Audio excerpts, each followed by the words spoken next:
Hello everyone and welcome to another Fight of the Night review. This is for the main event of Saturday night's UFC 236, which was a rematch between Max Holloway, the current featherweight champion, and Dustin Poirier. The first time they met, it was Max Holloway's UFC debut and his featherweight debut as well. And Poirier won in round 1, about 3 minutes 40 seconds in, by Manchester Triangle armbar. So that victory held significance because it was Max Holloway's debut and because no one had really won with that submission at that point. So good to know. But yeah, much like the co-main event, which covered yesterday between Kelvin Gastelum and Israel Adesanya, I really like this fight too. And as always, we're going to break it down bit by bit and moment by moment. And yeah, we'll just see how good it is. So, round 1, the two meet in the middle, touch gloves really well. There's a new ref who I've not seen before, whose surname is Grice. I want to say his first name is Mark, but the only reason I want to say that is because I have a friend called Mark Newman whose surname when I first met him was Grice. I think he took his it it's that's weird, but Grice the referee he did a really good job for the first time I've seen him. He was really good in this. So round 1, like much like the fight I covered yesterday, this fight took a while to get going, but when it did get going, it really got going. This one didn't take as long. Like there was a good filling out process. Poirier was landing some really good leg kicks, really powerful ones. And that's the majority of this fight, by the way. It was Poirier's power against Holloway's speed and volume. Poirier is really quick, and obviously he came down from the lightweight division recently, so he's still got a bit of power because he used to fight at a heavier division. So yeah, it's a really good sort of little thing that I like. Sort of thing that I like. Vague. Anyway, yeah. So round 1 starts. Both men start pretty early. Poirier opens with leg kicks.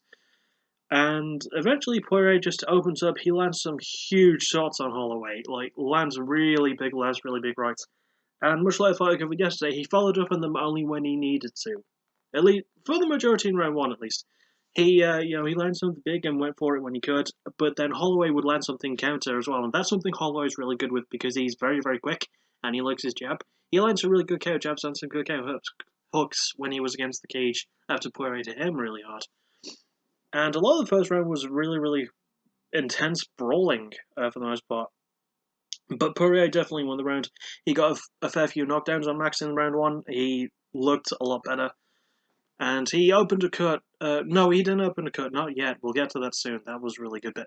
He hit Max's right eye, and it was swollen throughout most of the fight. So obviously, when a part is swollen in a fight, it becomes very much difficult to see out of that part, especially if it's the eye, which is the only part of the body you can see through, as opposed to being able to see through your nose after that's been swollen shut. Which I don't think I've seen happen in the UFC, but it'd be weird if it did. Anyway, round 1, definitely mostly all Poirier. I definitely give him round 1. Rounds 2 and 3 were quite similar to round 1. There was a lot of big moments, like a lot of big shots, but it was mostly a technical fight. Like, they were mostly filling each other out, and I think part of that was because Dustin expended so much energy in round 1 trying to land strikes and landing quite a lot of them, that I feel like he ran out of energy, which is weird because I've seen him in fights where he's lasted a bit longer and still kept his energy, like his fight with Chan Sung Jung back in 2013, I think it was. He still had energy, and that was a 4-round fight because Chan Sung Jung won that one. But yeah, it was weird seeing Dustin get so out of gas. I think it's because he fought at a heavier division, so he's used to using his power to finish Holloway, which is what he looked to do in round 1. But still, I mean, you can't expect the things to be the same after you go down a weight division. I think that was just sort of there though. It's sort of way down on him, no pun intended. But round 2, very much even. I definitely give more of round 2 to Holloway. He landed a lot of really sharp volume strikes. He landed a lot of really good flurries in rounds 2 and 3.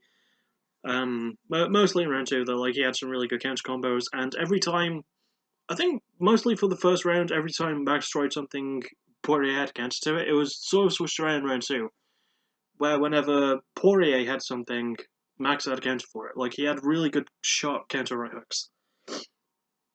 Round 3, very much the same as round 2. Once again, very fairly even round, much like round 2 was. I think round 3 might be the most even round of the fight and probably the most difficult to call. But once again, Poirier was landing fairly big shots, Holloway was landing fairly big shots, and one thing I'll get into as well, before I talk about round 4, because I'm done talking about round 3, there wasn't really a lot that happened in round 3 that didn't happen in round 2. Except for maybe a cut on Dustin's eye, I think that was round 4 though. But the crowd participation for this was really good. One round they were chanting Holloway, the next they were chanting Poirier.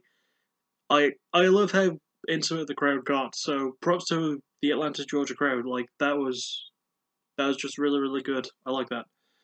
So, yeah, round 4 happens, and I believe round 4 is where something even big happens. Round 4 is where the fight starts to slow down, though. Because Poirier, like, Mike Brown, who was in his corner because he trains American talk team, he was begging Poirier to get a takedown. He finally did in round 4. He didn't really shoot for it in the first 3 rounds. He wanted to stick to his striking. He managed to get a takedown in round 4. Max managed to get up. Max actually came in when he was against Cage, went for a couple of guillotine chokes in rounds 4 and 5, didn't really fully sink in either, but managed to use it to sort of counter and hold Dustin off. And it reminds me of a funny moment as well near the end of round 4, but we'll get to that soon. But yeah, also, not as close to the end of round 4, about a couple of minutes before the end, they were in a good clinch after some really good striking exchanges, and Poirier landed a glancing knee, but it cut open Max right there, busted him open, blood everywhere. It was a glancing shot, and it managed to really cut him open, and it was pretty nasty. A lot nastier than any of the injuries I saw between Gastelum and Adesanya. So this fight between Holloway and Poirier has more of a ooh factor, with the blood and whatnot, and the swollen eye, which was sort of a story component of this match, which like the leg kicks from the match I talked about yesterday were, Poirier worked on the eye more and more, and it became harder for Max to see, and he was blinking a lot out of that eye. He was, well, winking rather. Blinking with one eye. He is winking. But yeah, round 4, Poirier landed that shot and then went for another takedown, had Max against Cage, and the position where they were was where President Dana White was sat, and because Poirier was still going for the takedown, he had his head on sort of against Max's right hip, and he was talking and having a bit of a smile with Dana White, and something there that just made me very, very happy. But yeah, it was really only a small slow point as well with the wrestling, but it was good wrestling, and I'm not going to take anything away from it. At first I was going to, but then thinking about it more, I was like, yeah, pretty good actually, especially against Holloway, who's someone who's difficult to take down. Although he's not known for being a wrestler, he's very difficult to keep down if you can get him down on the ground. And then round 5 was, once again, absolutely fantastic. A lot more big shots. I definitely give round 4 to Poirier as well. And round 3, personally, sort of more to Max. I feel like he just did more. He especially landed a lot more strikes in round 3. Had a slight edge in round 2. Poirier had the edge in rounds 1 and 4. Round 5 was, once again, a very close one. A lot of big shots. It started with a takedown, I think. I don't recall round 5 as well, but I know that there was a lot of big moments, a lot of really great exchanges. Poirier was also busted up and he had a slight cut over his right eye, but not to the extent that Max had his, which was near his forehead, just here on the left eye, round about there. Sort of like the one that Forrest Griffin got when he fought Shogun Rua for the first time. Because Rua landed a great knee and it split Forrest's forehead wide open. Sort of like that, but more about there, you know? So yeah, round 5 was absolutely fantastic. The two had exchanges. There was a lot of great back and forth sort of trash talking in the middle of the fight as well. Because Max Holloway, as much of a nice guy as he is, he has a tendency to sort of show a bit of Hawaiian toughness, as the commentators called it, and he was jamming up, and both men were getting the crowd going as well. Not necessarily showboating, but giving a little bit of come on, you know. But yeah, it was a really good fight. It was a really, really fun fight. And obviously round 5, still talking about it.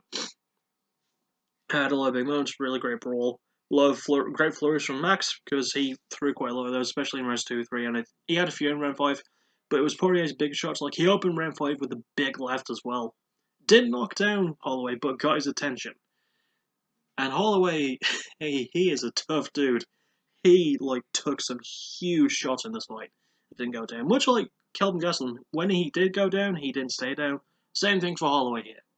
Both men like get tons of props in my opinion for their toughness. They just completely like grit their teeth and just start swinging for the fucking fences, and I love it when fighters do that. As much as I love a more technical, fast-paced fight as well.